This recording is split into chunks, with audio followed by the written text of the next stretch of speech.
Sister tried to frame me for theft during her wedding rehearsal, but her fiancé walked out when her plan was exposed. I, 28 female, never thought I'd be writing one of these posts, but here I am. The events of the past week have left me reeling, and I'm honestly not sure how to process everything that's happened. It all started with my sister's wedding rehearsal, and now I find myself caught in a whirlwind of family drama, legal threats, and unexpected twists. I'll do my best to recount the events as they unfolded, but please bear with me if I ramble a bit. Let me start by saying that I never imagined my sister would turn into the person she is today. Growing up, Olivia, 30 female, and I were inseparable, the kind of siblings who finished each other's sentences and shared everything. But as we got older, the differences between us became more pronounced. She always had a taste for the finer things in life, while I was more laid back, content with the simple things. Our parents weren't exactly rich, but they always tried to give us what we needed. My sister, however, always seemed to want more. Things took a turn for worse when I met my husband, Mike, 29 male, 5 years ago. Mike comes from a working class background, and while we're comfortable, we're certainly not wealthy. But it was never a matter of concern for us, because slowly but smoothly, our life was on the right track. On the other hand, Olivia has always been obsessed with status and appearances. Chasing the money, she became friends with the wealthy kids in her college days and cultivated a circle of affluent friends. God knows how she maintained that lifestyle, cause she had on and off jobs and mom and dad could have only helped so much. From the moment Mike and I got together, Olivia made it clear that she disapproved. We had a small wedding ceremony, not only because of the astronomically high expenses but also because we only wanted our close friends and families with us on our special day. Olivia was not happy about that. I remember her judging every aspect of my wedding, my dress, the venue, the people, and whatnot. If this wasn't enough, she would also make snide comments about his job as a software developer, criticize our modest apartment, and generally treat him with disdain. Despite this, Mike and I have built a happy life together. I hated how she mocked him, and that's why I rarely invited or visited her. This one time she and I went on a double date with our partners, and she did not like the fact that her boyfriend, Richard, admired Mike's work. She kept making sarcastic remarks about Mike's company and bragged about how rich her boyfriend was. It was difficult to let that slide, but my husband taught me to mostly ignore Olivia's attitude, also for Richard's sake now, who was genuinely a nice guy. Anyway, getting back to the story, when Olivia got engaged to Richard, 35 male, a year ago, I was so happy to hear the news. I was also very pleased to receive an invitation to be a bridesmaid. I thought perhaps this was a chance for us to mend our relationship. Even after our disagreements and different life choices, we were sisters, and I believe nothing could have separated us. How wrong I was. As the wedding day drew closer, I couldn't shake a nagging feeling that something was off. Being her bridesmaid, I offered Olivia any help she needed with the wedding, but she brushed it off, saying she had all of her friends in the city to help. It gradually dawned on me that she might be embarrassed by me and didn't want me around her rich friends. I decided to step back, figuring I would just attend the events and not intrude. Knowing Olivia, we knew that the wedding was set to be an extravagant affair, with no expense spared. But I figured that was just her way. She deserved to have the wedding of her dreams, and I was excited to be a part of it. The rehearsal dinner was held at an upscale restaurant, and that's where everything started to unravel. So, the day of the wedding rehearsal arrived, and my husband and I made our way to the venue. It was a stunning location, with beautiful gardens and a grand ballroom. Everything was perfect. As soon as we arrived, I noticed the way my sister was looking at us. It wasn't the warm, excited look I'd expected, but rather a cold, calculating gaze. I congratulated her and told her that I was very happy for her, but Olivia's only answer was a curt sure. I brushed it off, thinking she was just stressed out from all the wedding planning. The rehearsal was going pretty smoothly. We were all mingling before dinner until, out of nowhere, my sister gasped dramatically and started frantically searching her purse. Everyone stopped and stared as she declared that her engagement ring was missing. Everyone started looking around, trying to help. Concerned, I offered to check under the tables, thinking maybe it had fallen. That's when Olivia's eyes locked onto me and she looked at me with a look of pure accusation and said, "Did you take it?" Before I could say anything, Olivia fired off another accusation, claiming that I had always been jealous of her and must have pawned her ring to pay off my debts or something. The guests started whispering among themselves, and I could feel their judgmental eyes on me. I was stunned. Why would I steal my sister's ring? The only reason I was even there, after the way she had treated me in the past few years, was because I loved her and would never try to take her happiness away. I tried my best to explain my side, but it was to no avail. Olivia wasn't listening. She started ranting about how she had seen me eyeing her jewelry earlier, how I'd been suspiciously close to her purse. The accusations kept coming, each one more outlandish than the last. My parents were trying to calm my sister down, while the groom's family looked on in shock. My husband was just as bewildered as I was, and we both kept trying to explain that this was all a misunderstanding. But my sister was relentless. She kept insisting that I had taken the ring, even though there was no evidence to support her claim. Mike stepped in, trying to defend me, but that only seemed to fuel Olivia's anger. She turned on him, accusing him of being my accomplice. We had to be the ones responsible for this, she argued, because we had nothing compared to her. The absurdity of the situation was beyond belief. This was the woman who used to confide in me about her deepest fears, who would stay up late talking to me about her dreams. Now, she was accusing me of something so vile, so completely out of character, that I barely recognized her. The entire room was now in a state of chaos. Guests were exchanging uneasy glances, murmuring among themselves. Some of them had probably been on the receiving end of Olivia's sharp tongue before, but I don't think anyone expected this. The groom, Richard, was standing off to the side, looking increasingly uncomfortable. His family seemed utterly shocked, unsure of what to make of the situation. The whole scene felt surreal, like something out of a bad movie. Just as I thought things couldn't get any worse, Olivia's maid of honor, Melissa, chimed in and said that she saw me hanging around Olivia's things earlier. She apparently thought that it didn't matter then. I couldn't believe what was happening. I tried to defend myself, to explain that I had only been near Olivia's things when I was helping her with her makeup, but it was like shouting into a void. No one seemed to be listening to reason. I continued to insist on my innocence, trying to maintain my composure. But the more I defended myself, the more convinced Olivia seemed to become that I was guilty. It was as if she had already made up her mind, and nothing I could say would change it. My parents, clearly distressed, kept glancing between us, trying to figure out what to do. They had always tried to be neutral, but I could see the doubt in their eyes. Was it possible they believed her? The thought made my heart sink. The situation escalated quickly. Olivia, seething with anger and desperation, demanded that I empty my pockets and purse in front of everyone. She insisted that if I had nothing to hide, I would comply. When I refused, stating that I shouldn't have to prove my innocence, she took my refusal as further proof of my guilt, turning to the crowd with a triumphant look, as if my resistance had proved that she was right. She called for security to search me and Mike. That's when Richard finally spoke up and told Olivia that this had gone too far. He told the security guards to wait outside and told Olivia that it was completely idiotic to accuse her own family of something so heinous. He said that maybe we should all calm down and think about this rationally. But she was beyond reason at this point. She rounded on Richard, accusing him of taking her side over hers. The look on his face was one of dawning realization, as if he was seeing a side of his fiancée he had never witnessed before. Amid the chaos, I noticed something glinting on the floor near one of the tables. I bent down to pick it up, and lo and behold, it was the missing ring. I asked Olivia if this was her ring, and instead of apologizing and being grateful, like a normal human being, she did something that proved that she had completely lost her mind. The room fell silent. All eyes turned to the ring in my hand, then to Olivia. For a moment, she looked genuinely surprised. Then, to my utter disbelief, she grabbed the ring and said that she knew I had it, and to quote her exactly, I was probably about to plant it to make myself look innocent and that we should check the camera footage. I was at a loss for words. How could she twist this situation even further?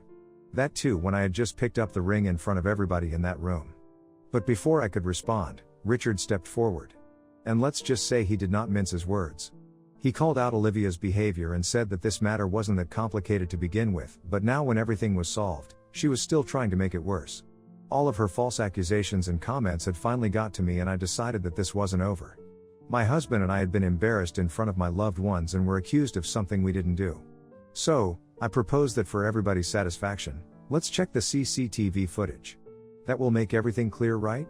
I knew that this wasn't fair to Richard, but I didn't want to be known as someone who might have sabotaged her sister's wedding for the rest of my life. That's when I saw it. Olivia's face went pale. She knew that I hadn't taken her ring. And now her plan was falling apart. Suddenly, she agreed with her fiancé and said that we were making a fuss over nothing and she didn't care what happened to the ring. The only thing that matters is that she has it now. But this was far from over. She was not getting away with this. With the help of several venue staff, we got the footage in no time. And what we found out was definitely a punch in the gut for me. In the recording, we could see that as soon as Mike and I entered the venue, Olivia and her maid of honor, Melissa, started talking. Minutes after that, Olivia dropped her ring on the floor and shoved it under one of the tables. She then went to the other corner of the venue and pretended to look for the ring in her purse, and a minute later, began the whole drama. By the time we reached the end of the footage, Richard was shocked and Olivia was hiding in the other corner of the room. She tried to explain to Richard that it wasn't how it seemed and she was sorry. But Richard was visibly angry. Olivia looked around the room, seeming to realize for the first time how many people had witnessed her behavior. Richard announced that it was best they called it a night and apologized for everything that had taken place. He then turned to Mike and me and asked if he could walk us out. After all the things we have seen, we were more than done. As we left the venue, I could hear Olivia's protests behind us, but Richard didn't look back. Once outside, he apologized again, saying that he had no idea she would do something like this. Richard said that he might have to reevaluate a lot of things after this. Mike and I went home in a daze, trying to process what had just happened. The next morning, we received a flurry of messages from family members. Some were apologetic, having realized the truth of the situation.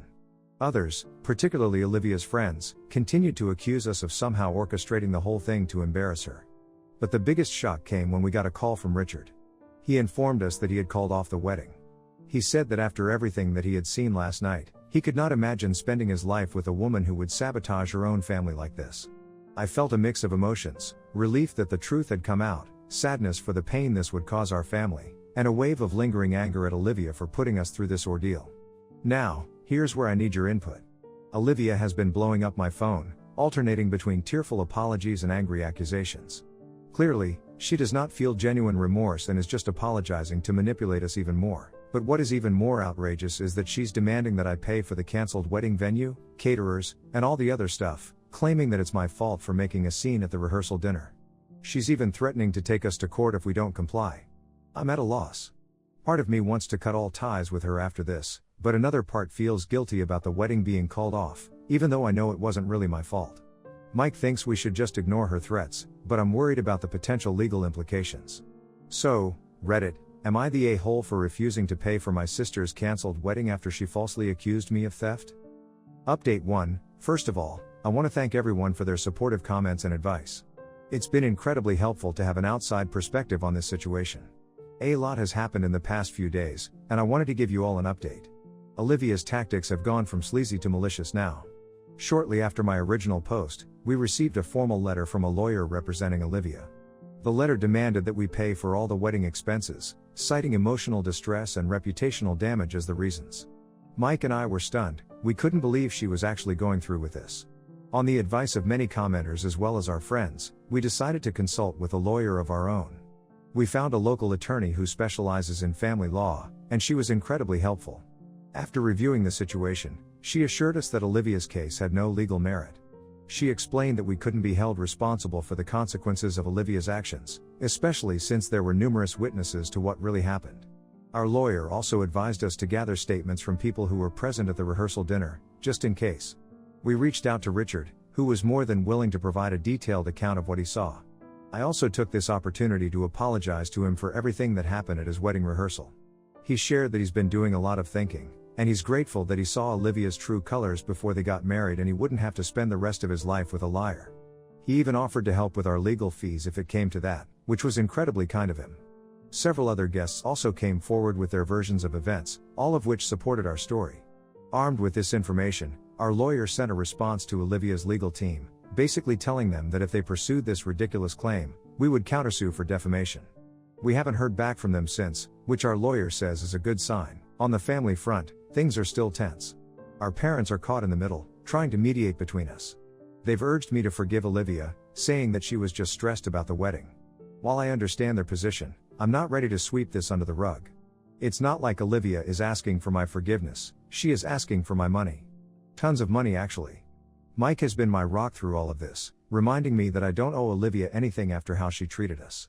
As for Olivia, she has kept herself busy doing one or the other thing, which is either radio silence or sending passive-aggressive messages to the entire family. She's told anyone who will listen that I ruined her life, but, thankfully, most people seem to see through her dramatics. Some of my relatives also informed me that after the incident, many of Olivia's friends ghosted her. That means all of her wealth sources are basically drying up. If she carries on like this, she's very close to becoming homeless. I'm still processing everything, but I'm feeling more confident in our position. We're standing our ground and refusing to be manipulated or bullied. If she comes our way with another shenanigan, we will find a way to counter it. I'll update again if anything significant happens. Thank you all again for your support and advice. It's made a world of difference knowing I'm not crazy for standing up for myself. Till next time. Update 2, hello again, everyone. I'm back with another update, and I have to say, things have taken an unexpected turn. I had naively thought that the worst was behind me after Olivia's wedding was called off. I believed that the family drama would die down, that Olivia would retreat into her own world, and that I could go back to my life with Mike. But the days that followed revealed that I had been entirely mistaken. The situation was far from over, and the true depths of Olivia's vindictiveness were only beginning to surface. 2 days ago, I received a call from my parents. They sounded worried and asked if Mike and I could come over for a family meeting. I was apprehensive, fearing that they were going to try to pressure us into giving in to Olivia's demands. However, what actually happened left me speechless. When we met, my mother looked more haggard than I'd ever seen her. He didn't mince words, launching immediately into what was on her mind. Olivia had been in constant contact with her, spiraling further into anger and desperation with each passing day. My mother revealed that Olivia was no longer just angry, she was plotting. Olivia was determined to make me pay for what she saw as the ruin of her life. She was convinced that I was the reason her wedding was cancelled, that my presence at the rehearsal had somehow cursed her plans. And now, in her twisted logic, as we already know, she believed that I owed her something. It was shocking to hear my mother speak this way about Olivia. Growing up, she had always been the one to defend her, to brush off her tantrums as harmless, or chalk up her behavior to stress. But this time, there was no hiding the truth. Olivia's bitterness had reached a dangerous level, and she was dragging everyone around her into the pit. My mother explained that Olivia had begun compiling a list of grievances against me, everything from the most recent accusations of stealing her ring to long-held grudges that didn't even know she had against me. It was as if Olivia had taken every minor disagreement, every moment of sibling rivalry, and blown it up into a grand narrative of betrayal. The most alarming rumor, though, was that in the past few years, she constantly lent me money so that I could pay off my debts. According to Olivia, I had been envious of her success for years, and now, I was supposedly reveling in her downfall. All of this made me think there was something seriously wrong with Olivia, 'cause normal, stable people don't behave like this. I assured Mom that I had never taken a penny from Olivia in my life. And about the legal challenge, I told her that I had a lawyer of my own, and we had proof of our own to counter her stuff. If she accuses us of something, I also had the trump card of defamation to sue her, because, unlike her case, I actually had reasons to do so. It was sad that my mother was caught in the middle, torn between her 2 daughters, and clearly terrified of what Olivia might do next. As if the family pressure wasn't enough, I soon found myself bombarded with messages from other relatives. Some reached out to express their support, but others, unfortunately, sided with Olivia. They believed her story, convinced that I had somehow orchestrated the events that led to the wedding being called off. The phone calls, texts, and social media messages were relentless. Some relatives accused me of being jealous, and of wanting to undermine Olivia's happiness because I was unhappy with my own life. Others simply parroted Olivia's words, telling me that I should do the right thing and pay her back for the wedding. It was as if I had been cast as the villain in Olivia's elaborate tale, and no amount of reasoning or explanation on my part could change their minds. Mike and I have decided to take some time to process everything. We've agreed to keep communication with Olivia minimal for now, but we're open to the idea of slowly rebuilding our relationship if she shows consistent change. This whole experience has been a roller coaster, and I'm still trying to come to terms with everything that's happened. Despite all the chaos, life has to go on. But I'm grateful for the support I've received, both from many of you and from those close to us who stood by us through this ordeal. I'll let you guys know if something significant happens. Thank you all again for your advice and support throughout this crazy situation. Update 3, hello everyone. After the chaos of the last week, I assumed Olivia's silence meant she was finally backing off. But deep down, I knew better. My sister was not one to let things go quietly. The longer the silence stretched, the more certain I became that Olivia was up to something. It was only a matter of time before she would re-emerge, and I was sure it wouldn't be pleasant. During this uneasy calm, Mike and Richard had kept in touch. Their conversations were mostly about the fallout from the cancelled wedding, but there was an underlying tension in their exchanges as if they were waiting for the other shoe to drop. It wasn't until Richard reached out to us with an urgent request to meet that I realized Olivia had not become this devious in a day or two. Richard had heard bits and pieces of the drama Olivia had caused and wanted to share something important with us. Richard's expression was a mixture of exhaustion and resolve, and I could tell he had something heavy weighing on his mind. As we settled into our seats, Richard began to recount the details of his relationship with Olivia. It was clear from the start that she had always been fixated on appearances, and her obsession with wealth and status had driven much of her behavior. Richard confessed that Olivia had spent a staggering amount of his money during their time together. Lavish shopping sprees, expensive dinners, trips to exotic locations, nothing had been off limits for her. But the most shocking revelation was that Olivia had gone so far as to purchase a villa in Malibu, all with Richard's money. Richard explained that when he confronted Olivia about the extravagant spending, she had skillfully manipulated him, using emotional blackmail to deflect any criticism. She would accuse him of not trusting her, of doubting her love for him, and eventually, Richard had given in. He had allowed her to continue spending because he genuinely cared for her and didn't want to lose her. But looking back, he could see how she had used his love as a weapon to get what she wanted. Her hate for Mike and me wasn't just a sudden sprout. In fact, many times when Richard would question her expenses, she would pin it on me, 'cause I was poor and needed her help. One incident that particularly stood out to Richard was when he made an offhand comment about how much he admired the relationship Mike and I had. He hadn't meant anything by it, just a simple compliment on the way we supported each other. But Olivia had taken it as a personal slight. She had gone silent for the rest of the day, punishing Richard with her cold shoulder, and he realized now that her jealousy and insecurity had been festering for a long time. The reason Richard wanted to meet us was that he knew Olivia might still try to drag me into a legal battle over the cancelled wedding. But now, armed with the knowledge of her financial discrepancies and her manipulative behavior, Richard was prepared to fight back. He offered to provide us with proof of her spending, including records of the villa purchase and other transactions that would clearly show how she had squandered his money. Richard was determined to make sure Olivia didn't succeed in her latest scheme and was willing to help us in any way he could. I was both grateful and saddened by Richard's offer. It was clear that he had been deeply hurt by Olivia's actions, and while I appreciated his willingness to stand by us, I wished it hadn't come to this. I reassured him that we hoped it wouldn't come to a legal battle, but I appreciated his support and would keep him updated. That evening, after returning home, I decided it was time to confront Olivia directly and make it clear that I knew everything, and she should just stop.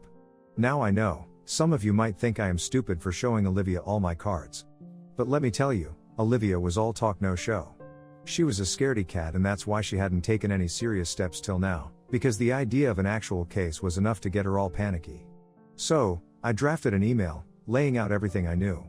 I wrote about how I was aware of her extravagant spending, the villa in Malibu, and how she had manipulated Richard into funding her lifestyle. I made it clear that if she wanted to take this to court, we were ready to face her, armed with the evidence Richard had provided. Also, both of us knew that she had no basis for all the things she had been claiming that I had done, and if there was even a tiny bit of human decency left in her, she would let this go and go back to her life. I hit send, feeling a mix of anxiety and relief. There was no turning back now. I have no regrets about this. I had done my part as a decent human being, and now the ball was in Olivia's court. Let's see what happens next. Till then, ciao people. Update 4. Hi guys, I think this would be my last update since everything has almost gotten wrapped up by now. Very soon after I sent the email to Olivia, I received a call from my father. He told me that Olivia had returned home in tears, begging for their help. She had finally realized that her actions had left her isolated and vulnerable. None of her friends were around to help her anymore, even her maid of honor, Melissa, who, if you remember, conspired with Olivia at the wedding rehearsal. According to my father, she had started reaching out to the guests who had attended the wedding, apologizing for her behavior and the accusations she had made against me. It was as if she was trying to undo the damage she had caused, though it was clear that it was too little, too late. In the days that followed, Olivia's apologies spread further.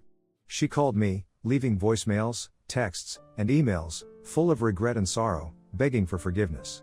While it was clear that she was trying to make amends, I couldn't help but wonder how genuine her regret was. Was she truly sorry for what she had done, or was this just another act to avoid facing the consequences? Dad told me that she had also started to look for a job, and to be honest, that restored a tiny bit of hope in me for her because it showed character. As for Mike and me, we've decided to maintain some distance from her for the time being. We've made it clear that while we're open to rebuilding our relationship in the future, it will take time and consistent effort on her part. This experience has brought Mike and me even closer together. If anything, this ordeal has reinforced our appreciation for our life together, modest as it may be in Olivia's eyes. As for the legal side of things, we received a formal letter from Olivia's lawyer confirming that all claims have been dropped. Our own lawyer reviewed it and assured us that we're in the clear. It's a relief to have that weight off our shoulders. Looking back, I'm still amazed at how quickly everything unraveled and then came back together. While the experience was painful, I think it was necessary. It brought long-standing issues to the surface and forced us all to confront some uncomfortable truths.